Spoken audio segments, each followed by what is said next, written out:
Hello প্রিয় দর্শক, আজকের এই ভিডিও দেখলে আপনারা সত্যি হতবাক হয়ে যাবেন। আজকের এই ভিডিওতে আপনাদের সামনে নিয়ে এসেছি একটি অভিনব জলজ সবজি, যা চায়নায় উৎপাদিত হয়। এটি দেখতে ঠিক আমাদের বাঁশের মতন, তবে এটি এক ধরনের খাওয়া যায় এমন শাকসবজি। এটি হলো জলজ বাঁশ বা চীনের পানির সবজি বলা হয়ে থাকে। এটি পুকুরে, জলাশয়ে এবং চাষ পদ্ধতি, প্রক্রিয়াকরণ, প্যাকেটিং, ডেলিভারি, বাজারজাতকরণ ভীষণ আগ্রহজনক। চলুন আপনাদেরকে দেখাই আমি আজকের এই সবজিটির পুরো ভিডিও এবং ডিটেলস। দেখতে পাচ্ছেন বিশাল মাঠ জুড়ে এখানে শুধুমাত্র পানীয় বাঁশ চাষ করা হয়েছে। যেদিকে তাকাই শুধুই পানীয় বাঁশ দিয়ে ভরপুর হয়ে আছে এই মাঠ ঘাট গ্রাম। লোকজন যাচ্ছে এই ঘাসটি হারভেস্ট করতে। দেখতে পাচ্ছেন এটি জলের ভিতরে বা পানির ভিতরে ডোবানালা পুকুরে মৎস্যের সাথে চাষ করা হয়ে থাকে। এই গাছগুলো যখন পরিপক্ক হয় তখন তারা পর্যবেক্ষণ করে এভাবেই গাছগুলো গোড়া থেকে উকড়ে তোলে। দেখতে পাচ্ছেন গাছগুলো উকড়ে তুলে আটি বেঁধে এগুলো নদীর পানিতে ভালোভাবে ধুয়ে নেওয়া হচ্ছে। আবারও কেউ বা এগুলোকে একেবারে কেটে ওপরের পাতাটুকু বাদ দিয়ে একেবারে প্রসেসিং করে খাবার অংশটুকু নিয়ে যাচ্ছে এবং গাছগুলো আটি বেঁধে এভাবেই পুকুরের পানিতে পরিষ্কার করা হচ্ছে প্রথম ধাপে।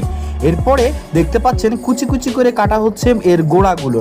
এর অবশিষ্ট যে গোড়া বা শিকড় রয়েছে এটি কেটে ছোট করে খাওয়ার সাইজে নিয়ে আসা হচ্ছে। ওপরের পাতার অংশও কাটা হচ্ছে, নিচের আপনার যে শিকড় রয়েছে সেটিও কেটে ফেলে দেওয়া হচ্ছে। এই উচ্ছিষ্ট অংশগুলো ফেলে দিলে মাঝখানে এই মাছটি রয়েছে, এটি আমাদের খাবার উপযোগী পণ্য হয়ে দাঁড়াবে। এটি হচ্ছে চীনের একটি অতি পরিচিত এবং খুবই আকর্ষণীয় একটি সবজি, যা এভাবে গাড়িতে করে ডেলিভারি হবে একটু পরে বিভিন্ন কারখানা, ফ্যাক্টরি বা মার্কেটে, যা বাজারজাতকরণের জন্য এরা বস্তাবন্দি করে জমি থেকে এই শাকগুলো সংগ্রহ করেছে, যা দেখে আমাদের বাঁশের মতনই লাগে। দেখতে পাচ্ছেন গাড়ি পুরোপুরি লোড হয়ে গেছে, এবার রওনা দেবে ফ্যাক্টরির উদ্দেশ্যে অথবা মার্কেটের উদ্দেশ্যে। দেখতে পাচ্ছেন এটি হচ্ছে পানীয় বাঁশের একটি বড় পাইকারি আড়ত। এখানে বিভিন্ন ধরনের পানীয় বাঁশ, ছোট বড় সব ধরনের পানীয় বাঁশ এখানে ক্রয় করা হয়। ক্রয় করার পরে যাচাই বাছাইকরণ, ভালোগুলো নেওয়া হয়, খারাপগুলো বেছে বেছে ফেলে দেওয়া হয়। এই পানিতে জন্ম নেওয়া বাঁশের মতন সবজির নাম হচ্ছে জলজ বাঁশ বা জলজ সবজি। এই সবজিটি এরপরে মার্কেটে ল্যাব রয়েছে, এরা ল্যাব দ্বারা পরীক্ষা নিরীক্ষা করে এর গুণগত মান যাচাই করে এবং কোনো রাসায়নিক বিক্রিয়া বা ক্ষতিকারক কোনো প্রভাব রয়েছে কিনা এটা তারা ভালোভাবে যাচাই করে। এটা আমাদের দেশের মতন না যে জমি থেকে উঠালেন আর খেয়ে ফেললেন। এতে দেখা হয় ক্ষতিকারক কোনো পদার্থ আছে কিনা, এটা ভালোভাবে তারা পর্যবেক্ষণ করে। এরপরে যখন সেখানে সাকসেস হয় তারপরে দেখতে পাচ্ছেন এখানে ভালো মতো পরিষ্কার পরিচ্ছন্ন করে পরীক্ষা নিরীক্ষা করে পলিব্যাগে পলিবন্দি করা হচ্ছে, সুন্দর প্যাকেটিং করা হচ্ছে। অনেক লোকজন এখানে কাজ করছে। এরপরে এই প্যাকেটগুলো চলে যায় বিভিন্ন দোকানে অথবা ফাস্টফুডের দোকানে, যে ফাস্টফুডের দোকানে স্ট্রেট রাস্তায় দাঁড়িয়ে এগুলোকে ভেজে অথবা এগুলোকে ফ্রাই করে অথবা এগুলোকে তান্দুরির মতন বা অন্য কিছু মিশিয়ে খাওয়ানো হয়। দেখতে পাচ্ছেন ফ্যাক্টরি থেকে এই পলিব্যাগগুলো গাড়িতে লোড করা হচ্ছে, এবার চলে যাবে মার্কেটের উদ্দেশ্যে। বিভিন্ন শপিং মলে, বিভিন্ন দোকানে এই বাঁশগুলো শোভা পায়। বাঁশ বললে ভুল হবে, এটি হচ্ছে বাঁশ সবজি অর্থাৎ জলজ বাঁশ উদ্ভিদ, যেটা চায়নায় এক ধরনের সবজি হিসেবে ব্যবহার করা হয়। গাছটি দেখতে ঠিক আমাদের বাংলাদেশের যে বাঁশগুলো রয়েছে এই বাঁশের মতো বা বাঁশের যে কোরল রয়েছে এই কোরলের মতো।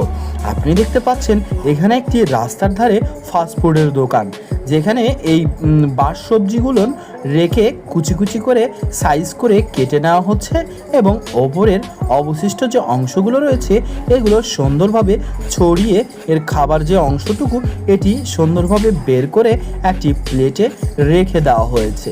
এবার যাবে এগুলো প্রসেসিং অর্থাৎ কাটাকাটির পর্যায়ে। কাটাকাটির পরে হবে রান্না বান্না।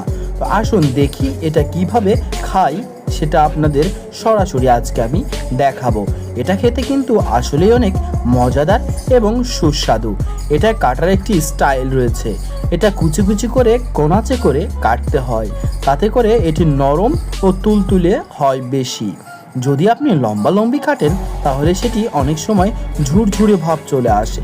তাই এটিকে প্রসেসিংয়ের মাধ্যমে সুন্দর উপায়ে কাটা হচ্ছে এবং শেপ দেওয়া হচ্ছে। এটি খেতে আসলে অনেক সুস্বাদু এবং নরম তুলতুলে হয়ে থাকে। আপনারা কখনো কি এটি খেয়েছেন বা এটি খাওয়ার অনুভূতি যাচ্ছে কি আমার এই ভিডিও দেখে? তাহলে অবশ্যই আমার কমেন্টে জানাবেন। দেখতে পাচ্ছেন এই বাঁশের যে অংশগুলো রয়েছে বা বাঁশ সবজি যেটা রয়েছে এটা সুন্দরভাবে কেটে পরিষ্কার করা হবে। আর এই ভিডিওর শেষে আমি আপনাদের জানাবো এটি চাষাবাদ পদ্ধতি, কিভাবে এটি রোপণ করা হয়, কিভাবে এটি হারভেস্ট করা হয়, সব কিছুই বিস্তারিত দেখবেন আমার এই ভিডিওতে। এই বাঁশগুলো এভাবে কেটে নেওয়ার পরে বা বাঁশ সবজিটি এভাবেই কেটে নেওয়ার পরে ধুয়ে পরিষ্কার করে একটি কড়াইয়ের ভিতরে তেল দিয়ে নেওয়া হলো। তেলের ভিতরে তেল যখন গরম হয়ে গেল তখন এর ভিতরে বিভিন্ন ধরনের মশলা ছেড়ে দেওয়া হচ্ছে।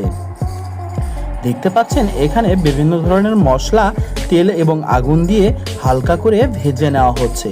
এরপরে যখন এটি লাল লাল ভাব চলে আসবে তখন এর ভিতরে দেওয়া হবে সেই কেটে রাখা বাঁশ সবজির টুকরাগুলো।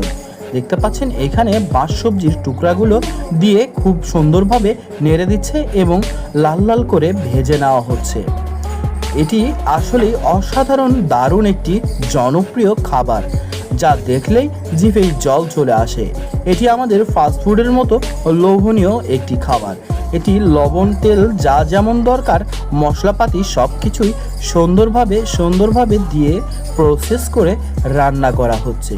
এটি শুধু ফ্রাই নয়, আরও বিভিন্ন ধরনের পদ্ধতিতে এটি খাওয়া হয়। আপনারা হয়তোবা জানেন না, চীনে এমনও কিছু রয়েছে যে খাদ্যগুলো দেখলে আপনি সত্যি অবাক হবেন। তো চলুন রান্নাটি ততক্ষণ শেষ হোক, ততক্ষণ আপনাদেরকে আমি দেখাই এটি কিভাবে রোপণ করা হয়।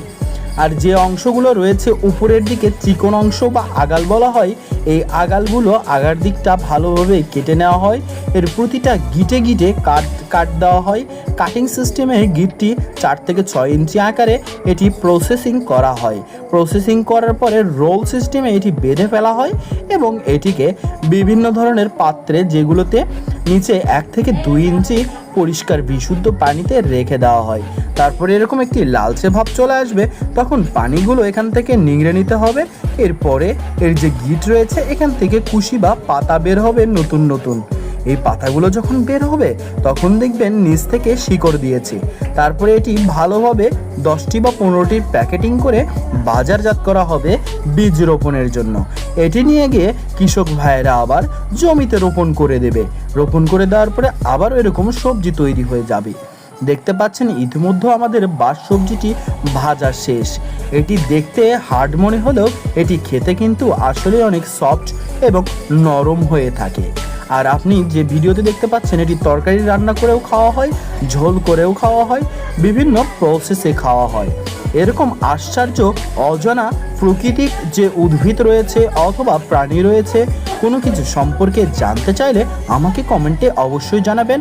আজকের মতো এ পর্যন্তই।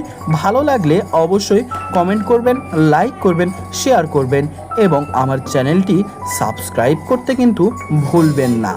আর হ্যাঁ, আবারও দেখা হবে অন্য কোনো পর্বে নতুন কোনো বিষয় নিয়ে অজানা তথ্য আপনাদেরকে জানাতে।